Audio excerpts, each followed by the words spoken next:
গুরুত্বপূর্ণ। কারণ হচ্ছে একটি খাল শুধু খাল না, একটি খালের সাথে সাথে কিন্তু তার আশেপাশের জনপদের কিন্তু জীবনমান প্রতি অনেকটাই ডিপেন্ড করে। এটি খাল খনন করলে সেখানকার আপনার পানিবদ্ধতা যেটা থাকে এটা কিন্তু নিষ্কাশন হয়। বর্ষার মৌসুমে পানি জমে যায়, বন্যা হয়, খাল খনন হয় না। আবার যখন আপনার সেচের জন্য যে আপনি পানি রেডি রাখবেন, বর্ষার মৌসুমে যে পানিটা আসে সেই পানিটা কিন্তু ধরে রাখার জন্য খালের খুব প্রয়োজন আছে।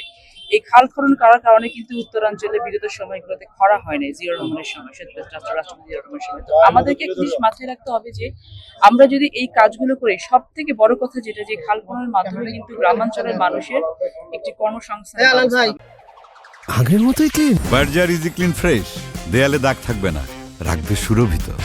এবং এটা কিন্তু পরিমাণ হবে হিউজ পরিমাণের মানুষের, যে মানুষগুলো কিন্তু দিন আনে দিন খায়, ঘরের বাইরে যেতে পারে না, তারা কিন্তু এলাকায় থেকে এই কাজগুলো করতে পারবে। তো আমরা যেটা মনে করি যে সার্বিকভাবে বাংলাদেশের কৃষি উন্নয়নের জন্য এবং গ্রামীণ জনপদের জীবনমানের উন্নয়নের জন্য যে কাজগুলো করা উচিত, তার মধ্যে এটা হচ্ছে অন্যতম একটি বড় কাজ।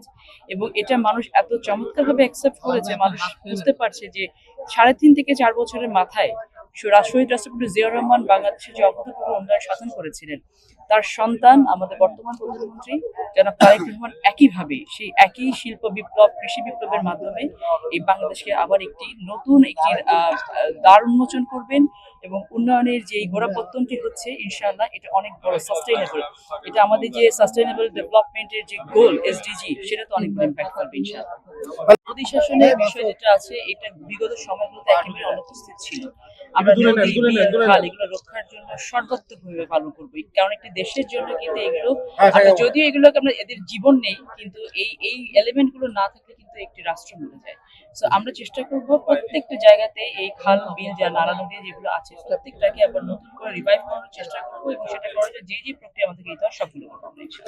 প্রধানমন্ত্রী নিজে দিনাজপুরের খাল খনন একই সময় উদ্বোধন করছে। 53টা জেলায় এই কর্মযজ্ঞ চলছে। বাংলাদেশ আবার প্রাণ ফিরে পাবে, বাংলাদেশ আবার ফলে ফুলে আবার সমৃদ্ধ হয়ে উঠবে। আমরা সেই প্রত্যাশায় আল্লাহর দরবারে সেই রহমত কামনা করে আমি স্বল্প কথায় আমার কথা শেষ করব। পাবনাতে পানি উন্নয়ন বোর্ড যে খাল খননের কর্মসূচিগুলো হাতে নিয়েছেন, গোটা পাবনার 9টা উপজেলা ব্যাপী এই কর্মসূচিগুলোর জন্য পর্যায়ক্রমে স্বচ্ছতার সাথে জনগণের সত্যিকার উপকারের জন্যই যেন এগুলো সম্পাদন করা হয়, তার জন্য আমি যারা এর দায়িত্বে রয়েছেন দপ্তর, অধিদপ্তরের কর্মকর্তাবৃন্দ, তাদেরকে স্বচ্ছতার সাথে কাজ করার জন্য আমি অনুরোধ রাখছি।